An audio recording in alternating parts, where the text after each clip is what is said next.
ಮಾನ್ಯ ರಾಷ್ಟ್ರೀಯ ಚುನಾವಣಾ ಆಯೋಗವು 2024ನೇ ಸಾಲಿನ ಜನರಲ್ ಎಲೆಕ್ಷನ್ಸನ್ನು ಈಗಾಗಲೇ ಘೋಷಿಸಿದ್ದು, ನಮ್ಮ ಕರ್ನಾಟಕದಲ್ಲಿ ವಿಶೇಷವಾಗಿ ಚಿಕ್ಕಬಳ್ಳಾಪುರ ಜಿಲ್ಲೆಯು ಏಪ್ರಿಲ್ 26ನೇ ತಾರೀಕು ಪೋಲಿಂಗ್ಗೆ ಹೋಗಲಿದೆ. ಸೊ ಈ ಹಿನ್ನೆಲೆಯಲ್ಲಿ ಮಾದರಿ ನೀತಿ ಸಂಹಿತೆ ಕೂಡ ಈಗಾಗಲೇ ಜಾರಿಗೆ ಬಂದಿದ್ದು, ನಮ್ಮ ಜಿಲ್ಲೆಯಾದ್ಯಂತ ಒಟ್ಟು 5 ಅಸೆಂಬ್ಲಿ ಕಾನ್ಸ್ಟಿಟ್ಯೂಯೆನ್ಸೀಸ್ ಇದೆ.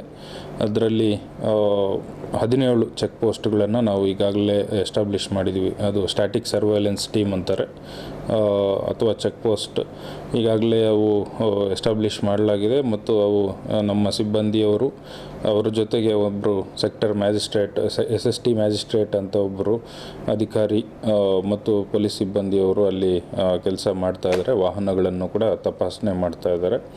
ಯಾವುದೂ ಹಣ ಮತ್ತು ಇತರೆ ಆಮಿಷ ಕೊಡುವಂತಹ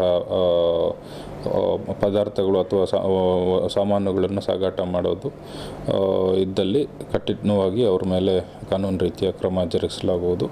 ಒಟ್ಟು 17 ಚೆಕ್ ಪೋಸ್ಟ್ಗಳು ಜಿಲ್ಲೆಯಲ್ಲಿ ಎಸ್ಟಾಬ್ಲಿಷ್ ಮಾಡಲಾಗಿದ್ದು, ಅದರಲ್ಲಿ ಪ್ರತಿ ಅಸೆಂಬ್ಲಿ ಕಾನ್ಸ್ಟಿಟ್ಯೂಯೆನ್ಸಿಗೆ 3 ಮತ್ತು ಅದರಲ್ಲಿ ಗೌರಿಬಿದನೂರು ಮತ್ತು ಬಾಗೇಪಲ್ಲಿಯಲ್ಲಿ 4 ಚೆಕ್ ಪೋಸ್ಟ್ಗಳು, ಉಳಿದ 3 ಕಾನ್ಸ್ಟಿಟ್ಯೂಯೆನ್ಸಿಯಲ್ಲಿ 3 ಚೆಕ್ ಪೋಸ್ಟ್ಗಳು ಈಗಾಗಲೇ ಕಾರ್ಯನಿರ್ವಹಿಸ್ತಾ ಇದೆ.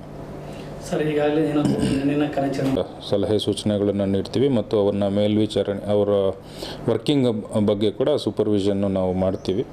ಸೊ ಮುಂದಿನ ದಿನಗಳಲ್ಲಿ ಕ್ಯಾಂಡಿಡೇಟ್ಸ್ ಎಲ್ಲ ಘೋಷಣೆ ಆದ ದಿನಗಳಲ್ಲಿ ಇನ್ನೂ ಈ ಒಂದು ಹಣ ಮತ್ತು ಇತರೆ ಪದಾರ್ಥಗಳು ಸಿಗುವ ಚಾನ್ಸಸ್ ಹೆಚ್ಚಿಗೆ ಇರ್ತದೆ.